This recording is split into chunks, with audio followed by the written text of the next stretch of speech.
And everything was blue-white until it rained. Then it wasn't. It's like, yeah, popping dumb things in ink. You don't know that. Anyway, so then came the dot-coms that we were all afraid of. Then came the shopping channels that we were all afraid of. That was going to ruin the industry. And now is the millennial, today's customer. Before we talk about how to talk about them and what's different, why don't we talk about what's the same? Because it's mostly everything. Okay? How many here own stores or work in stores? Okay, so question for you. What do you do different now than you did 20 years ago? Really the only thing different is the use of social media to reach customers. But is your message the same? Yes. So then that didn't change. This customer is not expecting anything different than your customer 1 generation, 2 generations, 3 generations ago. But you're gearing yourself up to speak a different language to them. You don't necessarily have to. How many of you pride yourself on your integrity? Should that change? No. How many of you pride yourself on honesty? Should that change? No. So really, nothing has changed as much as people would like us to think it has changed. What has changed is time. Your client no longer has time. They get to your store and the clock starts ticking. So what do you have to do? What's the rush? What is it? You have to change the experience. That's what they're looking for. Give me something different. Speak to me in a different way than other people have spoken to me. And how do you do that? You listen. Salespeople, and I know I am one, salespeople have a hard time listening. Hi, how are you? When you're listening, what should you be listening for? When a client's talking to you, what should you be listening for? Buying signals is what you should be looking for. What are you listening for? Say it? No. Listen for what they don't know. You are of no value to someone teaching them what they already know. What don't they know? How can I be valuable to this customer? What's my value? When you go to the doctor, he listens, okay? And then what does he do? He fixes the problem. Listen to the customer, listen to what they're saying, what they don't know, and then fix the problem. If they could fix the problem themselves, they wouldn't be standing in front of you. If you could take out your own appendix, you wouldn't go to the doctor. It'd be gross, but you wouldn't. Oh, wow, and a lot of you are thinking about what that would look like. Don't do that. So, how are you valuable? What are you listening for? You're listening for what they don't know. But you don't interrogate them. You're going to get this customer, and you're going to get them to buy something from you through conversation, not interrogation. Today's customer feels that the more questions you ask them, the more you're interrogating them. Okay? When he comes in, when the guy comes in, the male customer, by himself, and he says, I'm looking for an engagement ring, what are you guys asking? Her, right? Tell me about her. Is she your customer right now? No. He is. Why are you talking about her? To get him emotionally attached to the situation. Ask him how he wants to feel, not how she wants to feel. You're right. You want to get him emotionally attached, but you won't get him emotionally attached talking about her. You will get him emotionally attached talking about him. How do you want to feel when you give this diamond? What do you want this diamond to do for you? And what he'll say when you ask him, how do you want to feel, is he'll say, I want her to be happy. I'm not talking about her, I'm talking about you. How do you want to feel? Well, I want to feel amazing, I want to feel proud. Well, let me show you a diamond that's going to do that for you. Because if all you talk to is about her, and his only role is paying for this, what's going to happen? He's the wallet, and you're going to have a problem on price. Because that's his role. Don't make that his role. His role, the message, is that he's in love with somebody. Even the guys who are very techy and the engineers and all that, they're still marrying someone. They're still in love with someone. So talk to him. Yes, work on his emotions. When you have a couple standing in front of you, who do you give the ring to? Who do you give the ring to? Her. Give it to him. What's he going to do with it? Put it on her. Right, now there's 3 of you. Now there's 3 of you emotionally involved. Not you, her, and his wallet. Because that's how he looks at it. It's you, her, and his wallet. Get him emotionally involved. Remind him he's in love with somebody. How do you want to feel? Talking to today's customer for you guys means speaking to them in ways they've never been spoken to before. That's the biggest part of this, is not to talk to them the same way everybody else does. Is to make sure that your salespeople, the people that work for you, are consultants, are really truly talking somebody through the diamond purchase. Not teaching them what they already know. So often I see salespeople say, so do you know about the 4 C's? And then the customer says yes, and then the salesperson takes them through the 4 C's. I already told you I know about this. Why are you trying to again? I don't want to see the little pyramid on top of the counter. I'm not interested. I've seen it online 36 times. Okay? You're not dealing with shoppers. You're dealing with buyers. Understand the difference. You are not dealing with shoppers. You are dealing with buyers. They shopped on the internet. They're buying from you. Treat them like shoppers and they'll continue to shop. Treat them like buyers and they'll buy. See the difference? Talk to them that way when you buy from us, when you become a Smith Jeweler customer.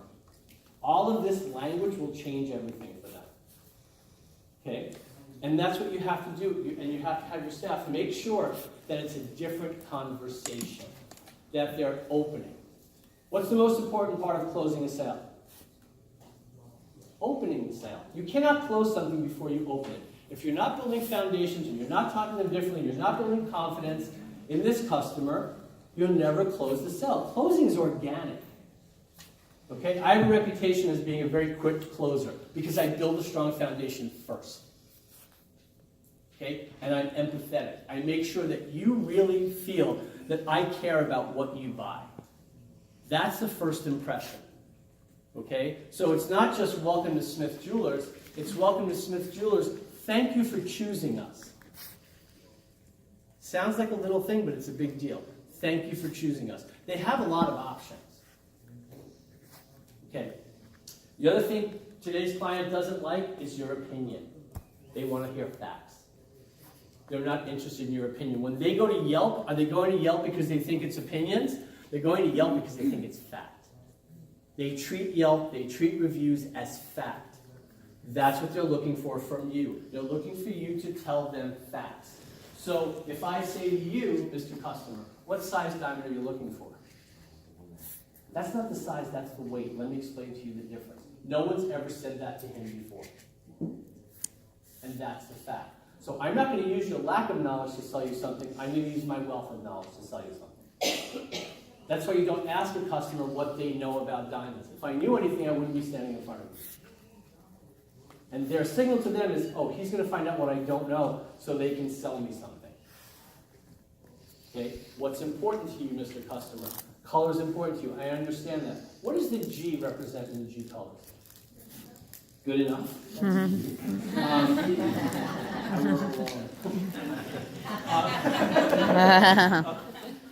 What does the G stand for? On the color scale, what does G stand for? It's a degree of rarity.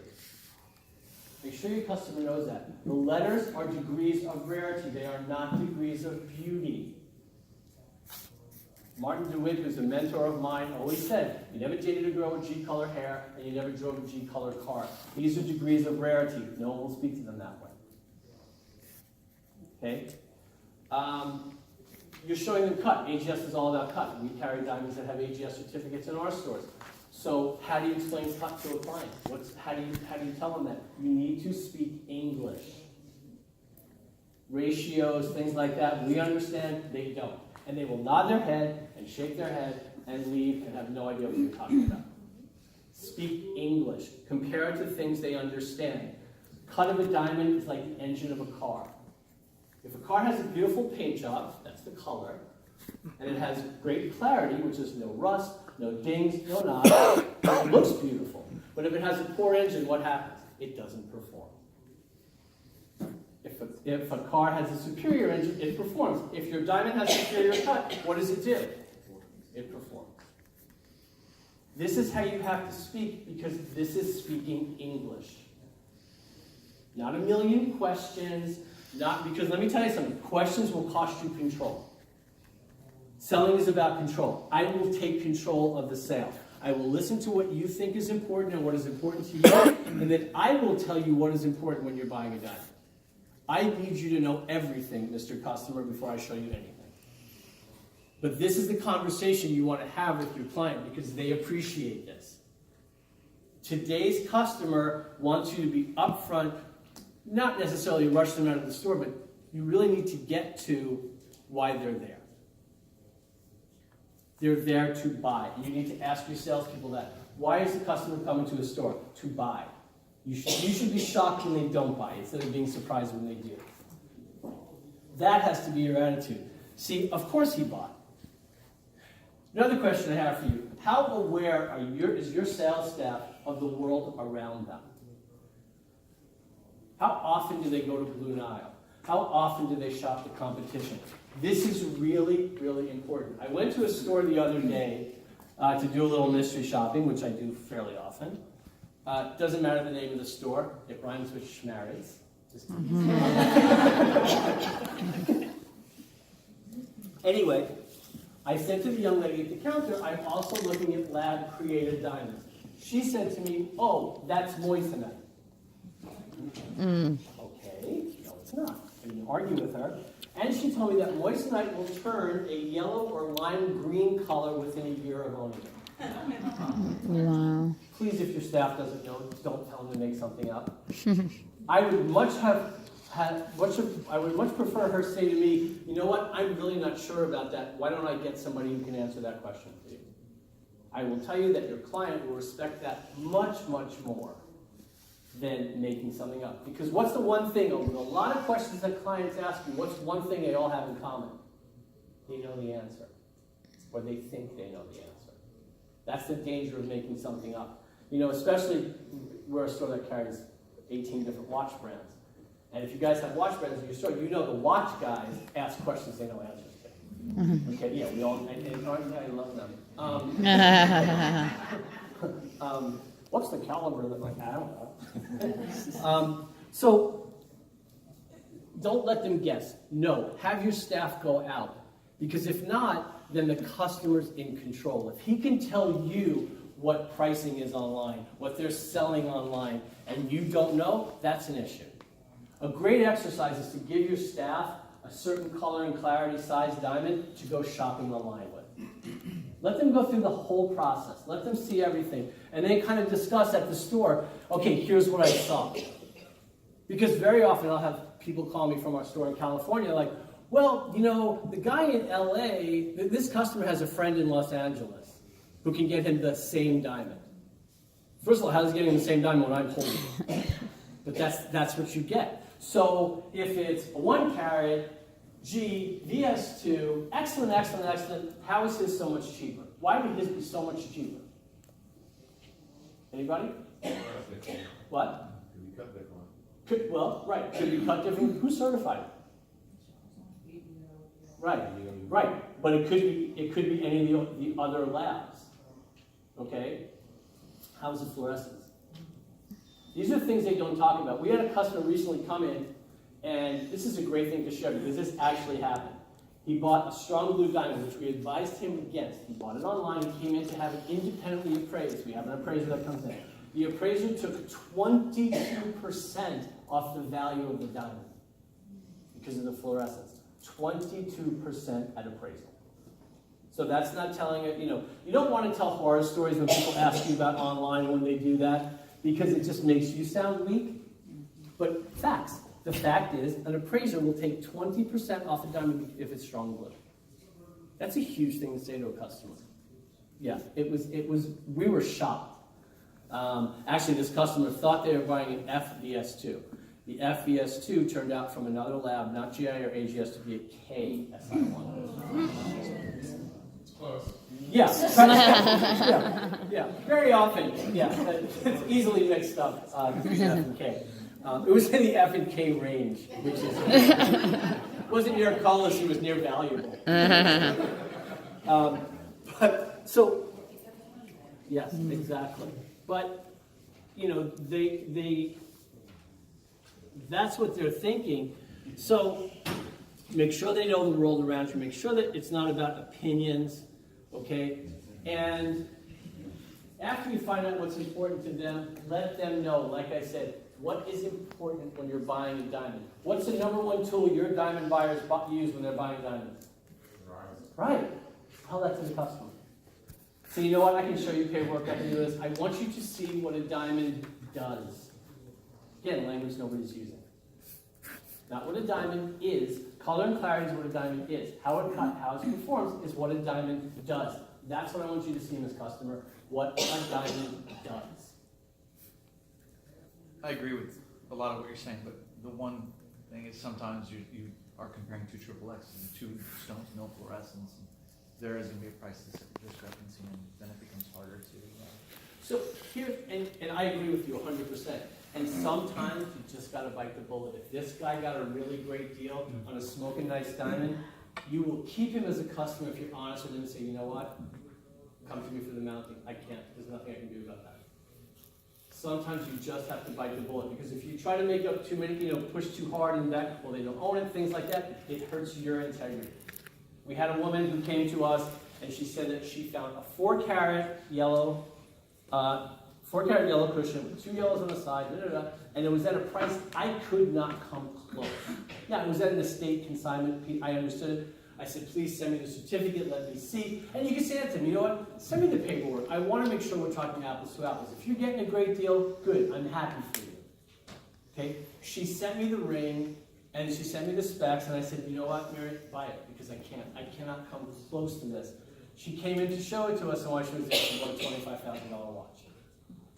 It's about integrity. So yeah, I know it's going to come up once in a while. Just to add to that, just to the gentleman in the front there, I always say, it's okay to lose the battle, just don't lose the war. Right. So it's you can make a relationship stronger right there by just being honest. Yeah. It's when we put our feet on our mouths, when we try to do something beyond that. That's when we shoot ourselves in the foot. Yeah, and I agree. Yep. No, it's not that I don't agree with Mike. I agree as well. But you said grades are what a diamond is. Color and clarity is what a diamond is. True. You also said triple X is part of that as well. But you also said that triple X is what a diamond does because it enhances the performance. But at the same time, you're putting yourself in a category again where you're like, oh, it's a triple X. It's a triple X. That's what a diamond is. Not what a diamond. Which is why I like to say, look, if you're going to get it, if you would bring it to me, let's look at them together, okay? And pretty often we'll win, okay? And they'll look at the two of them and go, okay, I can see the difference. Once they say I can see the difference, you're home, okay? But like you said, if it really is, if it's truly apples to apples and their apples are cheaper than yours because they have a booth on 47th Street or they're selling online and they don't have the kind of overhead we do, then just, you know what? Good for you. Good on you. Because it's not, here's the other thing too, it's not going to happen every time, and we know that. If you do shop the internet, you go on these websites, you know most of the time it's not what it says it is. Look, it's this simple. When I say to a customer, oh, what are you looking at? Well, I went on Blue Nile and I saw this. Really, so tell me a little bit about it. Well, it was ideal. Really, who certified it? GIA. Ah, there's my first problem. Because that's what all the diamonds online say. Ideal, certified by GIA. Blow up the cert. Where on this cert does it say ideal? That's an issue. You just planted a seed of doubt. That's really important. It's the seed of doubt that's important. You don't want to beat them up. Look, Blue Nile is a great business, okay? But they've been at the same number for quite a few years, so they're kind of doing this. But what I'm seeing more and more is customers doing research on Blue Nile and coming to shop with us. Have you guys seen that more? It's way more of a trend, I think, than it was a couple of years ago. So if someone does come to you and they say, I saw da-da-da on Blue Nile, why are they in your store? They're scared. What? Yes, they do. However, keep in mind, Blue Nile will send it to them. They can see it. They have 30 days to return it. They probably have a better return policy than any of us. Okay? It's not that they didn't want to buy it online. If I could sit at home with a beer in my hand and push a button and buy a diamond, I'd rather do that. But I couldn't do it. Let your salespeople know this is your sale to lose. Okay? They're telling you by standing in front of you, I can't do it online. I can't throw $10,000 or $15,000 and hope for the best. This is your sale to lose. They're telling you, tell me why I should buy it here. Please help me. Because the number one threshold resistance, this is a marketing term, number one threshold resistance for a man is a jewelry store. This is the hardest door for him to open. Why? He knows nothing about what he's going to buy. He has information, he doesn't have knowledge. He has information, he doesn't have knowledge. Information to this generation, to today's buyer, is the most important thing they have. That's why they don't share things with you, because they own the information. They want to know about you before you know about them. Don't ask me a bunch of questions about me. Tell me who you are first, then I'll tell you who I am. But I came to you. You have to tell me first. You have to prove yourself to me before I prove myself to you. That's a big difference. Don't ask them what they've seen or where they've been, because it doesn't matter. They've all been somewhere. They've all seen something. No one walks into your store with no information. Okay? So what difference does it make where you've been? It really doesn't. You want to remind them about the experience they had, and maybe the guy that they were kind of connecting with, I don't want to bring him back there. If they liked where they had been, what would they have done? But Then why are we talking? Waiter ever comes to you and goes, so what'd you have for dinner last night? You know, I don't care what you had last night. Same thing here. It doesn't matter. I know you have information. I know what you know. The information you give is more important than the information you get. That's what makes you valuable. Fill the hole. Fill what they don't know. Because when today's customer says to you, oh, I didn't know that. No one told me that. You just made a sale. You just made a sale. And it's not an opinion, it's a fact. Size and weight are not the same thing. Diamond cutters, Mr. Customer, actually get paid to cut poorly.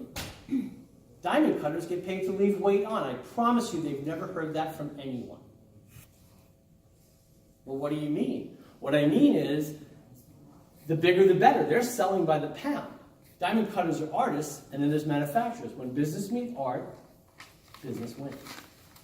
But here at Smith Jewelers, we look for diamonds that are cut better, that are bigger, brighter, whiter, more beautiful, whatever. There's a million different ways of saying it, but Mr. Customer, these are things you probably didn't know.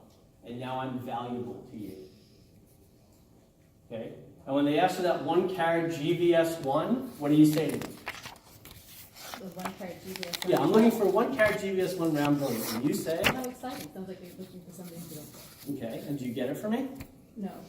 We can sit and chat for a couple minutes. Okay, and then? Yeah, well, tell me what you want the diamond to do for it. Right, and so what does that mean? It's a 1 carat GVS1. To a customer, what is that? To you, when a customer asks for something like that, what does it mean he knows? It means that they're asking for something that they've heard everybody else ask for that they think is good. They think that is good. Right, and so what else do they know about it? Not a lot. They know the price. The price is Right, that's poison. So if you deliver it right away, what they ask for, you're going to be in a price where you never get out. What? You tell them to get out. No, first what you want to do is you want to explain what a GVS1 is, how that's a range of color and a range of clarity, and explain it that way. I do have what you're looking for, I just want to show you all your options. Okay? Don't pigeonhole yourself into delivering what they ask for, because clerks don't make sales. Okay? When you ask a question like, how do you know that's the GDS, that quality is what you want? That's challenging. See, because remember, he walked in like this, and a question like that keeps this going on. Okay? Well, you know, they're all beautiful, but those are color, that's part of a color range. Wait, what do you mean? You see his body language? He opened up. Okay? Because now you're going to say something, because when he went on Blue Nile, they didn't make other suggestions. When he asked for a GVS1 1 carat, they gave him a GVS1 1 carat. They gave him 165 GVS1 1 carats. Okay? So you have to listen to him. Strong blue at the top of the list. Yeah, exactly. But you have to listen to them. Okay? And again, take what he doesn't know. So you're right. He only knows that that's what he's supposed to get. GVS1 1 carat, those are brands. He's a brand shopper. This generation are the biggest brand shoppers we've seen ever. I have two boys, two sons, and regularly they buy $150 and $200 t-shirts from companies I've never heard of. Okay, I didn't know what Supreme was until I went broke buying Supreme. But again, it's a very, so D-color, E-color, all of this, these are brands. Okay, so you have to make sure that you let them know what falls under the brand umbrella. That a GVS1 and an HSI1, if you look at them, they both have the same brand promise. The brand promise is they're going to be near colorless, they won't have warmth, and you will not see any characteristics with the unaided eye. But they cost less. But they're under that same brand umbrella. So they're all Mercedes. Okay, and that's what they don't know. And that's how you have to explain it. Yes, what you're looking for is beautiful. You are looking for a beautiful diamond, which is part of a, which comes under a brand umbrella. Let me explain to you what I mean. Does that make sense? Yeah. Okay. The other thing is, conversations change when you have a different audience in front of you. You're going to talk to him in a different way than you talk to couples. Okay? The most important thing to remember with a couple, today's couple, is silence. You're an observer. Okay? Don't speak.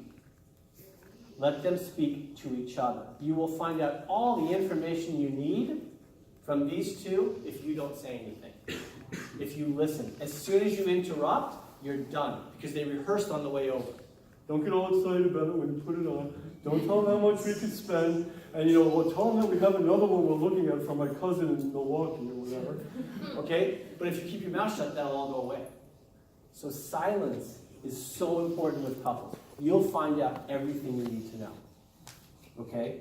So that's really important with them. They will look at you when they want to be part of it. And like I said, make sure, please make sure that you involve him from the beginning.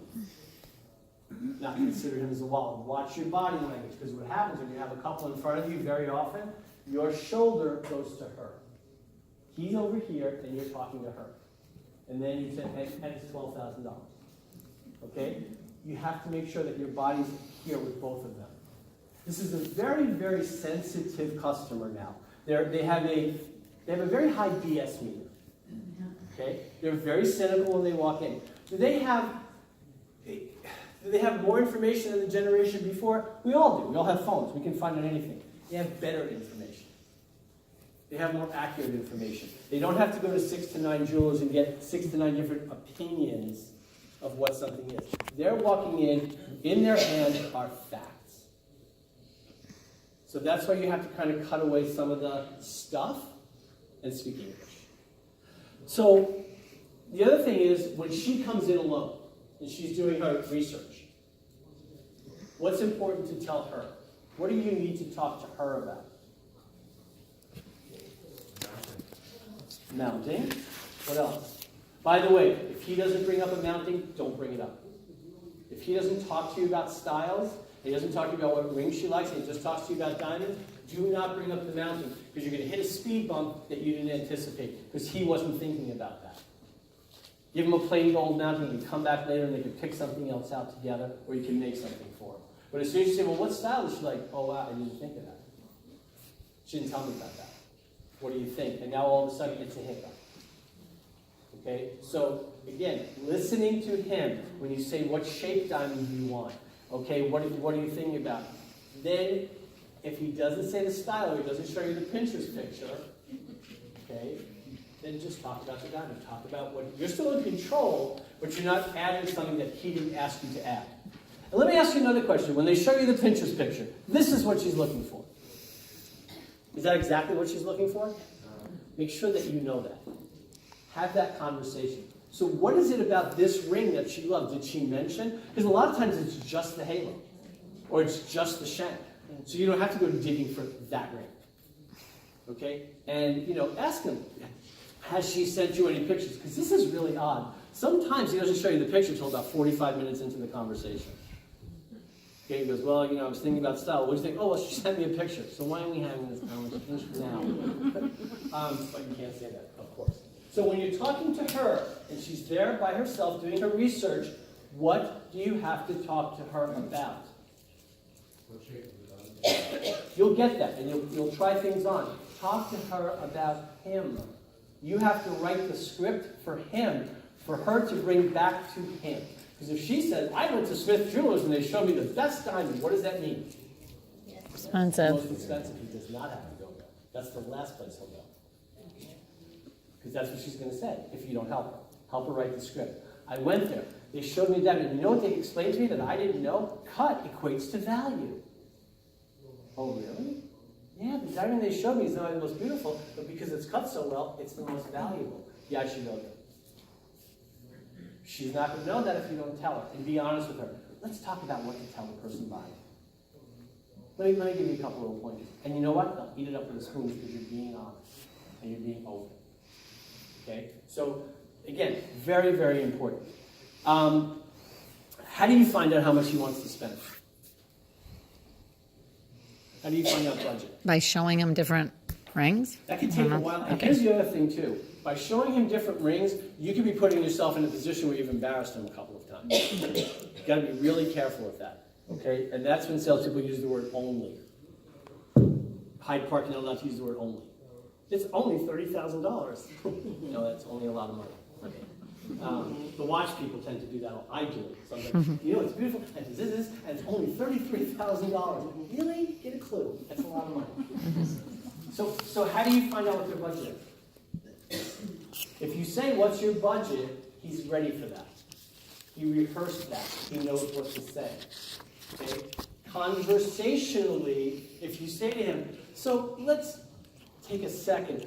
When you started the journey, when you were thinking about the process, where did you think you'd be dollar-wise? Where did you think you'd spend? Where did you want to be? It's a much easier conversation to have when you say it that way, as opposed to what's your budget. Because what's your budget is going to get you a lie. It's going to start out, and they're either going to lie high or low, but they're going to lie one way or the other. Okay? The other thing that you have to avoid, believe it or not, is too strong a relationship before they buy something. Too strong a relationship before they buy something. Because this has happened to everybody in this room. I worked with this guy 10 different times. He came in, he brought his friend, he did this, he did that, he came back, and then he bought from somebody else. Why do you think that happened? They didn't ask him to buy. Well, you obviously did not, you're right. You didn't ask him to buy what else? They think you're just a friend that's there to help them buy something. You're just a friend, you're just there for advice, and here's the other thing, you got too close. He's embarrassed to tell you that he really can't spend the amount of money he said. You do not have a relationship with a client until they buy something from you. Because then you become their jeweler. How many of you have clients that you go out to dinner with or have lunch with? Okay, who do you think the next day they said they had lunch with? Their jeweler. That's who you want to be. That's the greatest thing you can be. And this generation takes ownership of that. Because if you're their jeweler and they're getting engaged, what's the chances of their friends going to you? Great. They get engaged in clubs. They get engaged in groups. Correct? So, and please, please, please have your salespeople ask for referrals. It's not going to happen by magic, and it's not going to happen by luck. Everybody has different ways of doing it. Everybody has different ways of saying it. But hey, you know what? As you're delivering the ring, obviously they had a good experience. What a great time to say, listen, if you know anybody else in your group that's getting engaged, here's a couple of my cards. And it's not about if you refer somebody, we give you $100, because I will tell you that does not sit well with certain people. When they find out you got paid to tell them about the jewelry. Okay? They will do it because they're proud of what they bought, because it's exciting, because this is my friend, I definitely want to do this. The monetary reward sometimes can backfire. And I personally am not a huge fan of it. Okay? But again, referrals, referrals, referrals. That's the business. That's so important. So please make sure that your salespeople, ask these questions. And they're not afraid to ask for the referral and for the sale. Okay?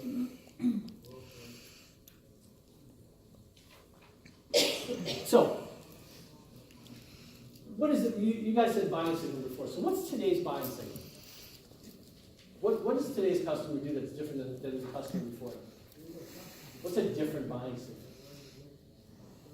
There aren't any. He's doing the same thing, he's spending his money the same way. And what's the number one buying signal? Number one, above everything else, what's the number one buying signal with any client? What? Okay, you're a step ahead, but yes. Asking about finance. There's one more that's bigger than all of them. What is it? How soon can I get it? How soon can I get it is a question, okay? Now, let me ask you a question. If they ask you, I'm sorry, if they say to you, you know this ring takes 2 weeks. You can have it for them in 2 weeks. And they say to you, how soon can I get it? What do you say? When do you need it? Because if you say 2 weeks, what happens? You lose your sense of urgency. And if they're not intending on getting it for 6 weeks, they'll leave. But that's still not the number one buying signal. The number one, yes? Oh, when she puts the ring on it, she takes ownership of it. She does, but then she can also hand it back. The number one buying signal is an objection.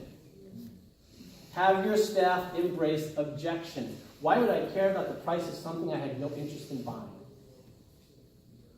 Listen for them now. Because again, they're using this as a tool because they went on the internet, they shopped, they saw what prices are. Okay? And they're going to fight you on price. It's going to happen, but you've got to stand firm because you know what you're selling is superior. Okay? But you have to say to yourself, the only reason he wants to know the difference in price is because he's interested in this. Embrace this now. That's more than I wanted to spend. How do you answer that? More than I want. This is beautiful, but it's more than I wanted to spend. How would you answer that? How much you want to spend? You just gave me a discount. Thank you very much. It's more than I wanted to spend. The answer is yes, but it's the one you said you loved. And stop talking. Stop talking. Silence is the thing that salespeople fear most. Silence is how you close sales. No one decides to buy something while you're talking. Silence closes sales. Yes, this is the one you said you wanted. This is the one you said was perfect. Okay? How do you know that? Because you had a conversation with them. This is doing everything you said they wanted to do. Before you get to this point, you have to pre-close. How do you pre-close? You get them to agree with you.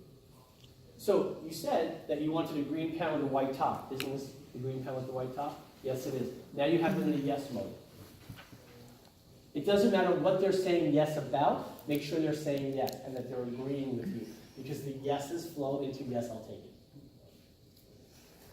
Is this your correct address? Yes. And I know that sounds crazy, but you're getting them into the mode of saying yes.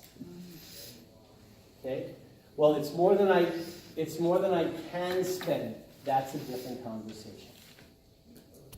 More than I want to and more than I can. And the only way you're going to hear the difference is if you're listening. If your salespeople are listening. Okay? Does that make sense? Yeah, well, there's always two budgets. There's the budget you have in mind where you have a quality that you want and you go out shopping hoping that you can get what you want within that budget. And then there's the budget, I can't spend more than this, I don't have it. Right. And you have to look for which one. Mm-hmm. So, and when this guy is standing there tomorrow in your store, he's looking at the ring and he's looking at the ring, okay, what should you be saying to him? Nothing. Why? What is he doing? He's having an inner conversation. He's having an inner conversation on how am I going to get this done? How am I going to pay for this? Is she going to like it? There's a lot of